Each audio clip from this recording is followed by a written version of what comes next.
दोस्तों तेजस्वी यादव को लेकर ये कहा जा रहा था कि भाई तेजस्वी यादव तो कह रहे थे कि सब कुछ ठंडा दिया जाएगा, सब कुछ ठंडा कर दिया जाएगा, तो अब सब कुछ ठंडा क्यों नहीं हुआ, खुद ही ठंडे क्यों पड़ गए। तेजस्वी की क्या अलग कोई योजना थी दोस्तों जो कोई समझ नहीं पाया। देखिए तेजस्वी यादव को कुछ करने की जरूरत भी नहीं पड़ी, असली काम तो नीतीश कुमार ही कर गए।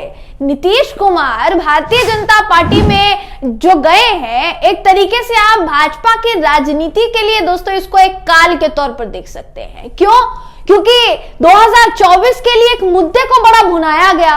पिछले साल से जब से 5 राज्यों के विधानसभा चुनाव हुए हैं तब से लेकर अब तक ऐसा भुनाया जा रहा था वो मुद्दा, जैसे उसी मुद्दे पर पूरे के पूरे चुनाव की राजनीति टिकी हुई है। उसी मुद्दे पर साम दाम दंड भेद हर तरीके की नीति बीजेपी को अपनानी है। लेकिन सोचिए कि नीतीश कुमार को अपने पाले में भी किया और बीजेपी उस मुद्दे से हाथ धो बैठी। मुद्दा कौन सा है बताऊंगी आपको इस खबर में। बहुत दिलचस्प खबर है दोस्तों, आखिर तक इस वीडियो में जरूर बने रहिएगा। नमस्कार दोस्तों, मेरा नाम है जयंती झा और आप देख रहे हैं दी कंटाप। दोस्तों याद होगा आपको बीते साल जो 5 राज्यों में विधानसभा चुनाव हुए, 5 राज्यों में विधानसभा चुनाव से लेकर अब तक, बल्कि आप कह सकते हैं चुनाव से पहले तक और अब तक एक मुद्दे को बड़ा जोरों शोरों से उठाया गया। प्रधानमंत्री मोदी जी से लेकर आप कह लीजिए भारतीय जनता पार्टी का हर नेता, टीवी डिबेट्स के हर जो चैनल्स थे उस पर सिर्फ और सिर्फ वही मुद्दा नजर आ रहा था। मुद्दा था राम मंदिर का। जी हाँ, जिस पर राजनीति नहीं होनी चाहिए थी लेकिन फिर भी राजनीतिक मुद्दा उसको बना लिया गया। दोस्तों अब मैं ये क्यों कह रही हूं कि मुद्दा था, क्या अब वो मुद्दा नहीं रहा? बिल्कुल सही दिशा में सोच रहे हैं दोस्तों आप। नीतीश कुमार बीजेपी में गए, बिहार की राजनीति का पारा बढ़ा और राम मंदिर का जो राजनीतिक मुद्दा बनाने की जिसको कोशिश की गई वो मुद्दा ठंडा पड़ गया।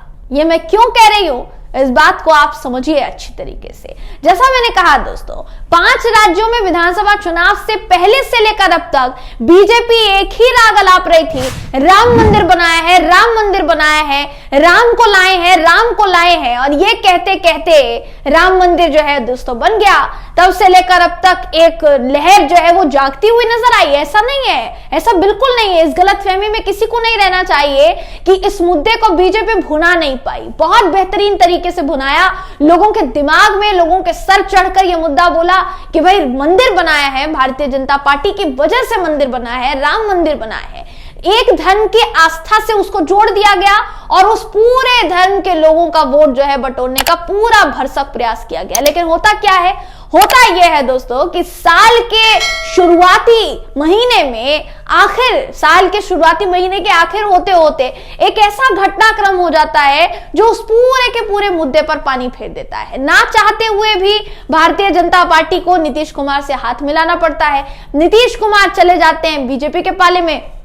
बीजेपी जो है पूरी तरीके से नीतीश कुमार का स्वागत करती है। आप सोचिए कि एक तरफ जहां भारतीय जनता पार्टी की वाहवाही हो रही थी, एक वर्ग कर रहा था, उनके समर्थक कर रहे थे, वाहवाही कर रहे थे कि भाई राम को लाए हैं, अब वो पूरी तरीके से जो ध्यान है डाइवर्ट हो चुका है नीतीश कुमार की वजह से। नीतीश कुमार ने पाला बदला, बीजेपी ने उनको एक्सेप्ट किया।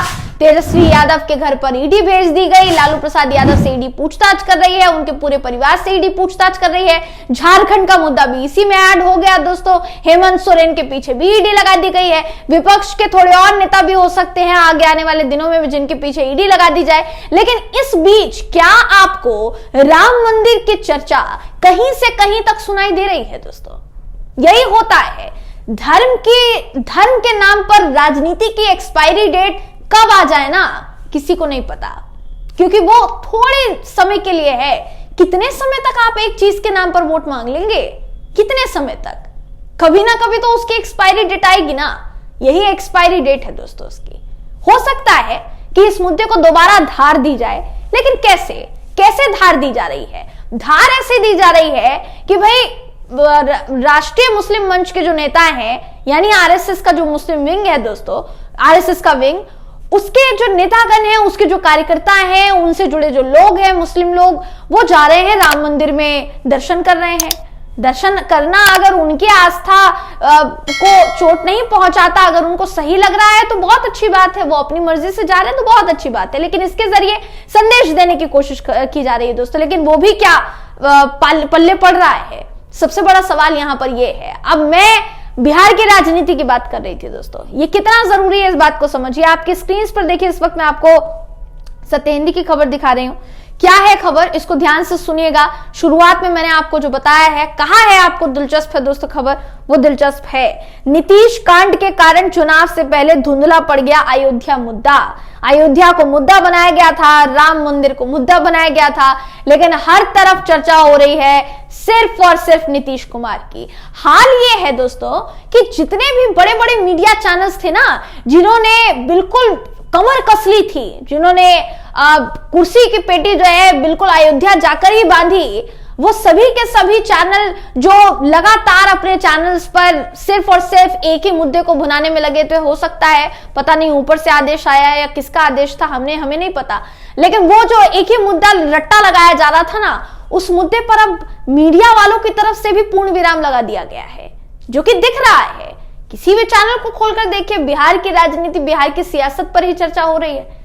कोई चर्चा नहीं कर रहा है कि राम मंदिर बन गया है, भाजपा को कितना फायदा होगा, लोग क्या कह रहे हैं, वहां की जनता क्या कह रही है, बीजेपी की तारीफ हो रही है कि नहीं। इन सबसे चर्चा कोसों दूर आकर बिहार पर टिक गई है कि बिहार में नीतीश कुमार के बीजेपी में जाने से बीजेपी को कितना फायदा होने वाला है। बिहार में जंगल राज था पहले, अब सुशासन राज आ गया है। अब जंगल राज नहीं बल्कि मंगल राज हो गया है, ये कहा जा रहा है ना दोस्तों।